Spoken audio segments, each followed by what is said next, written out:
laziest insult you can give an Asian girl. This is so cliche. Let's get into this. I've been wanting to talk about it for a long time, but I'm glad that Sharon is kicking off the conversation. And what I want to say is that can we just normalize accepting that Asian women can date whoever they want to date without anyone having an opinion on it? I have dated both white men and Asian men, but the one time that I was dating a white man, it was a group of Asian men that made me feel uncomfortable because my ex-boyfriend and I were walking past a group of Asian men and they scoffed at us. No reason why my relationship should personally offend you. It's 2022. You can't be calling people race traitors anymore. I'll acknowledge that media, Asian people, Asian women have played a role in demasculating or emasculating Asian men in the past, but let's find a way to move forward because this isn't productive anymore and I don't want to hear this. I made a video talking about how growing up I only wanted to date white guys and not Asian guys until I saw Asian artists like BTS, which made a lot of people really upset. So I'm gonna talk about my perspective. I grew up in the Midwest, and if you know the Midwest, that is a very white area. All my neighbors were white, and going to preschool, all my friends were white. A lot of the Asian guys that I had known growing up were like family and my brother,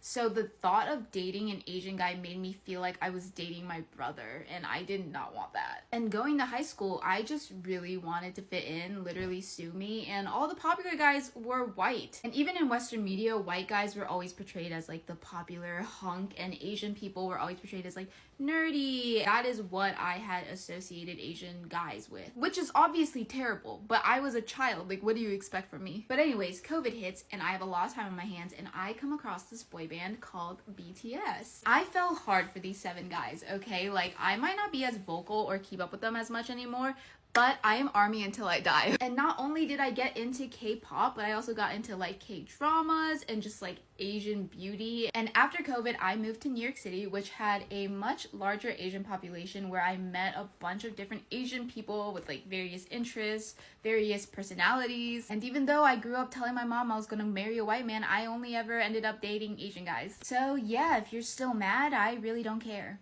But I just want to tell my story. What are some of the things that people say to you when you get those hater messages regarding who you married? You know, she wants green card, She which I did.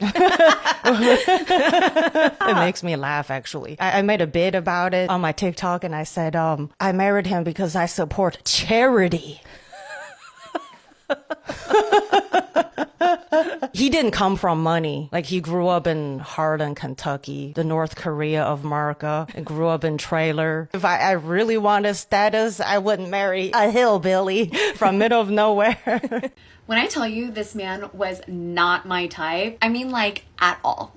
This is a story time about how dating outside of your type may actually be exactly what you need. Hi, baby. I had just broken up with my boyfriend of 5 years, 7 months prior. I was living my best single girl life. At this point in time, I had actually decided to stop dating because for the first time since maybe I was a child, I was actually happy being completely single and on my own. But your girl was in New York.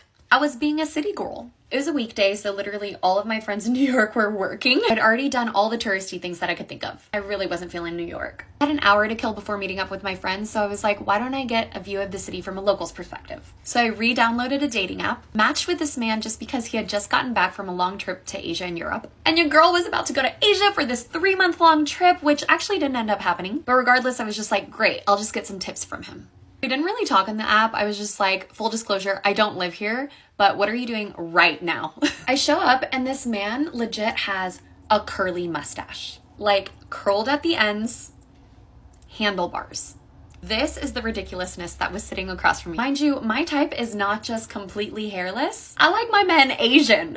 But whatever, I was just meeting up with a new friend, getting some tips. So we hung out at the bagel shop for like an hour. He walks me back to my friend's apartment, asks me for my Instagram so we can stay in touch, and then does not lean in for a kiss. First green flag right there. I don't know about y'all, but I absolutely hated when men would lean in for a kiss at any given opportunity. Like, please, sir, we just met. My lip balm's got SPF in it and I need that protection. Anyways, that's how we met. And honestly, I never thought I'd see the guy again. And again, wasn't my type. So I wasn't planning on making any effort, especially because I still lived in Texas and he lived in New York. Our second date though, crazy. Like, insane. And now I'm in the happiest and healthiest relationship that I've ever been in. And I'm a huge advocate for dating outside of your type, because you never know what's gonna happen. The Oxford study is real, but not because Asian women worship white men. Yes, some Asian women may prefer dating white men, but that's because they've been conditioned to. Centuries of brutal Western colonization in Asia forced Asia to conform to whiteness. And this still continues today through the gentrification of Bali and Siargao, passport bros preying on Southeast Asian women living in poverty, Israel's occupation in West Asia, and American imperialism in Taiwan. These are the real Oxford studies, the real current ways the West still forces Asia to submit to them. So why are we still spamming random Asian women's comments with Oxford study instead of holding the West accountable for its ongoing imperialism? Because it's easier to bully Asian women than to confront Western power. So the Oxford study is real, but it's not about who Asian women date. It's about how the West still forces Asia to submit to them, even today. I'm also not into white guys. And I don't know, something about like the colonialism look isn't really my thing. And I could colonize you, girl. no, I'm really good. I really don't want to be an Oxford study. And I just feel like the blue eyes, there was a thing about it being like a sign of inbreeding. And I definitely can see it when you say you're a little mentally deficient, because I can tell, just. All right, some of you guys are not going to like hearing this, but I think it needs to be said. The Asian women that only date white men and they tell themselves that it's all just personal preference, I think they know that they're lying to themselves and they just won't admit it. And the reason why I know that is because I used to do the exact same thing. I grew up in a very small town and it wasn't cool to be Asian back then. I probably only knew like 6 other Asian kids growing up, including my own brother. And naturally as a kid, you want to fit in. You don't want to get bullied or made fun of at school.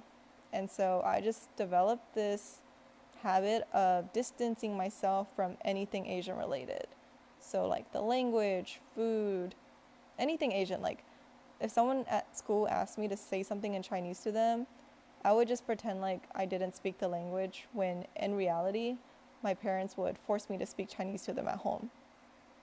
And along with that was Asian men. They just happened to fall in this Asian bubble that I was trying to distance myself from. Even though I think like the food and music and culture, they're great, they're amazing, they're beautiful. But I just didn't want to give them a chance because it was more important for me to fit in. And I think that's the reason why we hear some Asian women say they're not attracted to Asian men. I don't think it's personal preference, because how can you be unattracted to someone just because they share some similar physical traits that you and your ancestors share? I think it just means that there are parts of you that you're insecure about and you're just projecting it onto the Asian male version of yourself. You think your life is bad? There's Asians out there who are getting their girls stolen by white Australian men. Just think about that. Can you imagine? This is a very hard topic to talk about. I have experienced the exact same thing that you're experiencing in my early 20s, late teen, early 20s. A lot of white men were interested in me, and even though I was consciously open to dating other men of color, they weren't approaching me. There's another situation that is very symptomatic that can tie to your comment. I still hear women of color say this in their mid-30s to 40s. I don't want to date the man from my culture because they remind me of my dad or brother or somebody, a male in my family. This is internalized racism. How can a man of color that you don't know remind you of people in your family? That is generalization based on race. And that is what racism is. When we have internalized racism, there are small things that we do that people notice. Low-grade white men have detectors towards those insecurities. Some men of color also have self-loathing, so they might be looking for white women. Self-loathing repels good people in general.